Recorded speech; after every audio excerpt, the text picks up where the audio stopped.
Oi, gente! Bem-vindos para nossa segunda aula de termologia. Na aula passada, a gente falou sobre a diferença entre temperatura e calor. E daí eu lembro que a gente reforçou bastante esses conceitos e a gente vai começar a ver como que isso realmente pode influenciar quando a gente estuda outras partes, outras questões da termologia.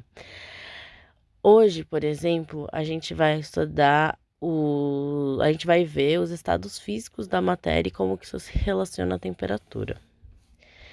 Então, assim, a temperatura de um corpo, ou seja, a agitação das suas partículas, pode acabar determinando em qual estado que aquele corpo se encontra. O que isso significa? Um corpo, ele pode ter vários estados físicos. São três principais que a gente estuda quando a gente fala principalmente sobre termologia, que são os três que variam de acordo com a temperatura. Então, os três famosos estados, que são sólido, líquido e gasoso. Quando a gente vai vendo a medida, assim,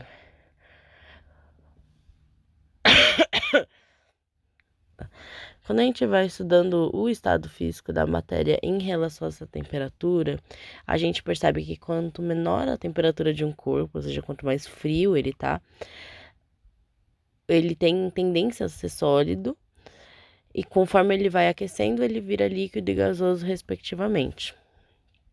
Mas, vamos entender exatamente por que que isso acontece. Então, tipo, um exemplo muito comum e muito usado na física por ser tão comum é a água, por exemplo. A água, quando tá gelada, quando você congela, vira gelo, né? E quando você aquece ela vira vapor, né? Vira vapor d'água, fica no estado gasoso. Só que, como que isso tem a ver com a temperatura? É relacionado especialmente à agitação das moléculas. Por quê? Como vocês lembram da última aula, quanto mais gelado um corpo, quanto menor a temperatura de um corpo, menos agitação tem das suas moléculas.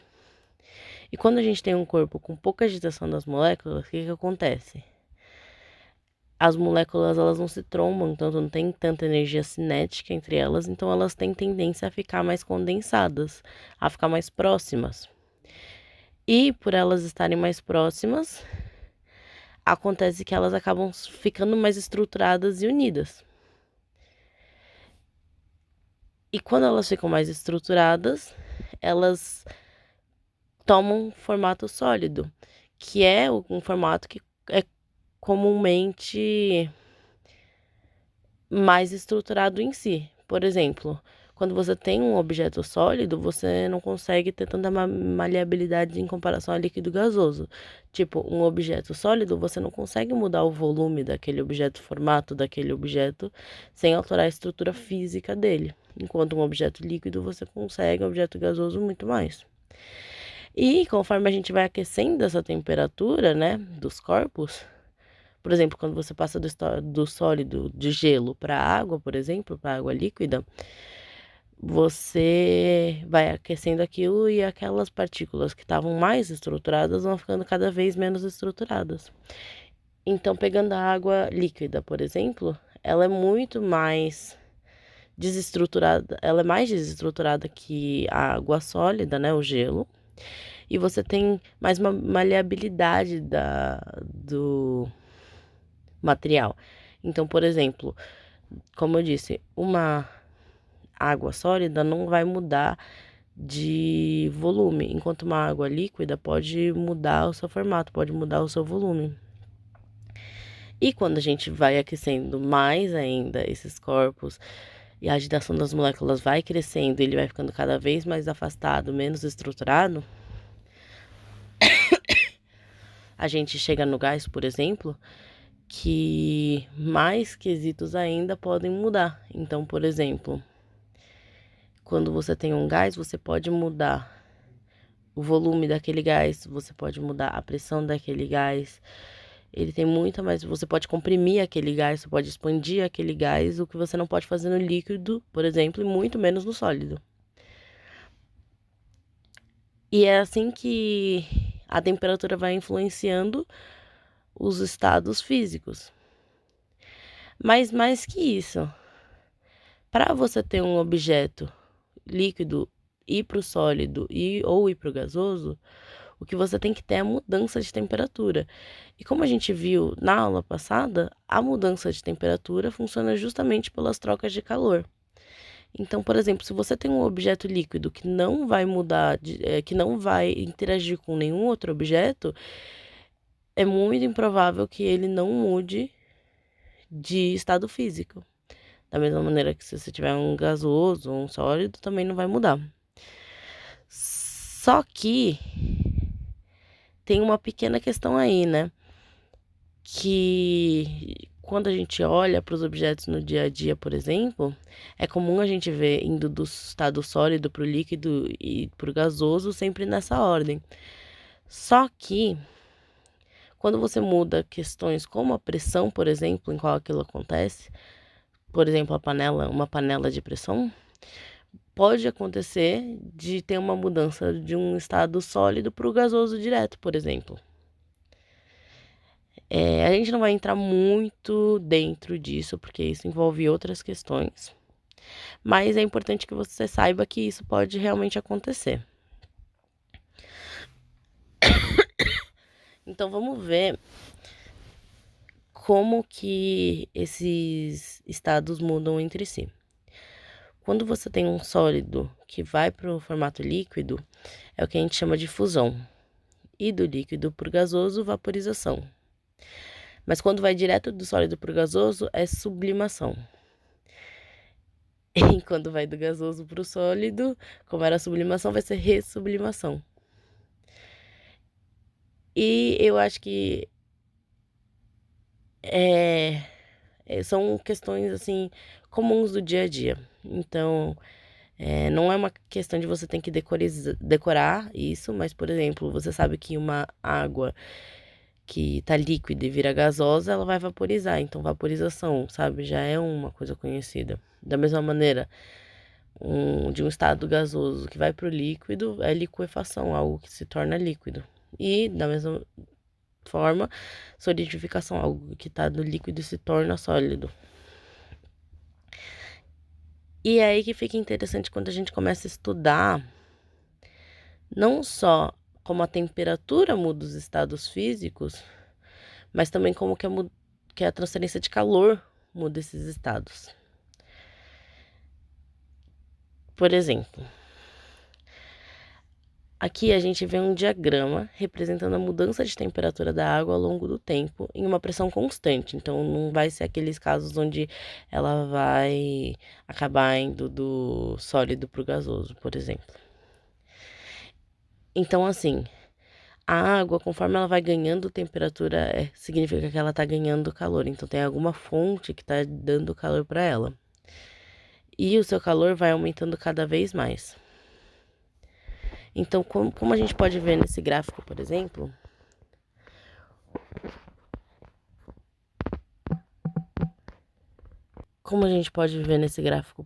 a gente tem aqui um gráfico de temperatura da água ao longo do tempo. Então, a gente está falando de uma água que está aquecendo, e eu não vou dizer constantemente, mas ela está sempre em estado de aquecimento.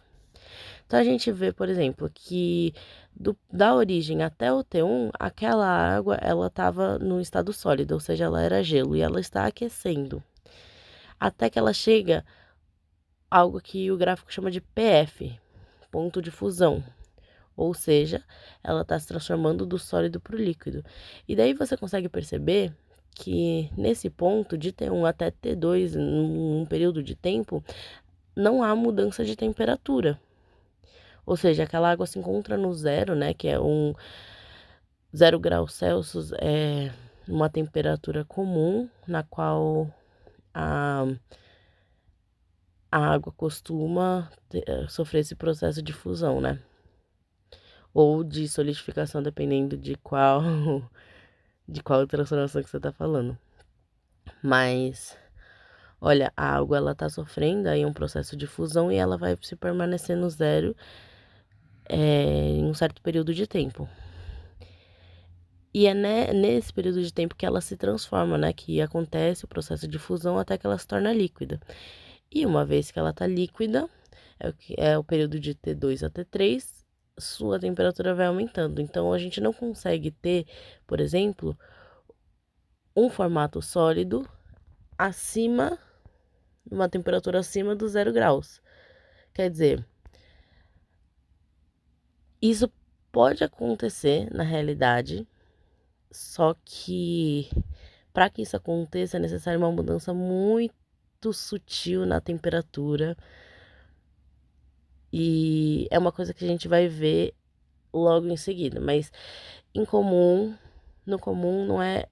não acontece de objetos sólidos serem encontrados acima do seu ponto de fusão, né? Que é aquele ponto em qual ele acaba virando líquido. Numa temperatura acima não é comum encontrar o estado físico, né, de sólido.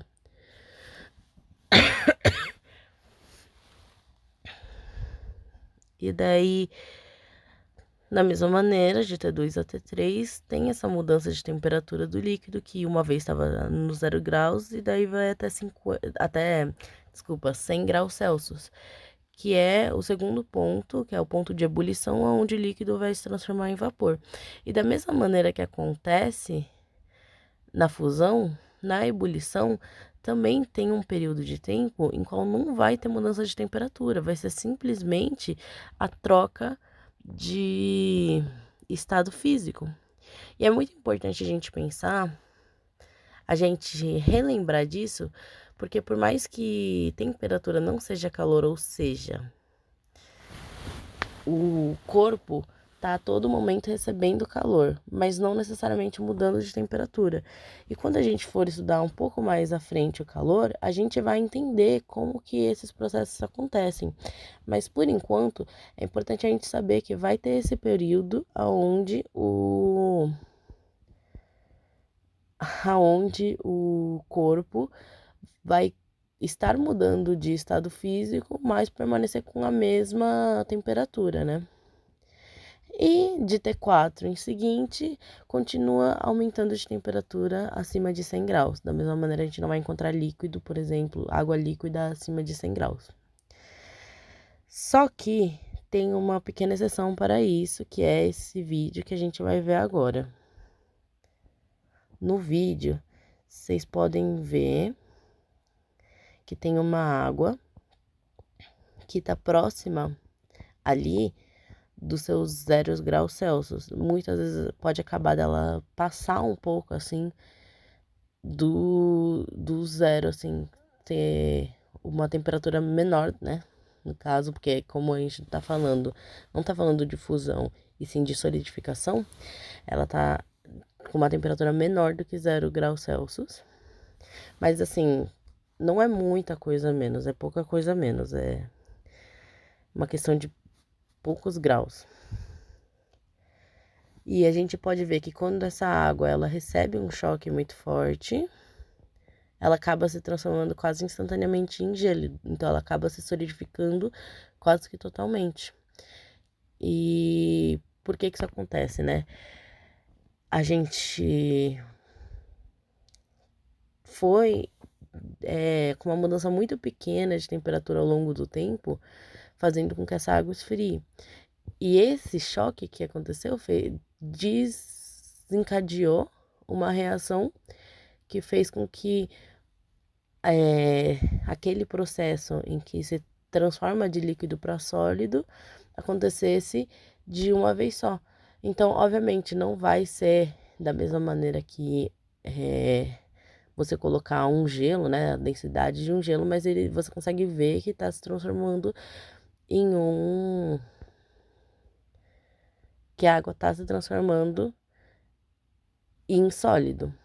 E na realidade, isso é um experimento que pode ser replicado em casa, o que é muito interessante de fazer. Se você colocar uma garrafa d'água, por exemplo, da mesma maneira que está no vídeo, dentro do freezer, você pode testar algumas vezes para ver como que essa temperatura, tipo, quando que essa temperatura chega próxima ali dos 0 graus e replicar também fazendo um choque desses, desencadeando essa reação de solidificação da água, né? E da mesma maneira, tipo, quando a gente fala, por exemplo, de processos como a sublimação e a ressublimação, né, que é quando vai do sólido para o gasoso sem passar pelo estado líquido, também pode ter uma mudança na pressão. Então, não é muito comum a gente ver no dia a dia, porque, né, é difícil a gente alterar a pressão de um ambiente. Mas, por exemplo, pode acontecer em pressões altas ou pressões baixas, dependendo, acontecer esse processo de sublimação e ressublimação. E daí, isso é uma coisa que pode ser estudada a partir desses gráficos, por exemplo, onde a gente consegue ver a mudança de estado sólido a partir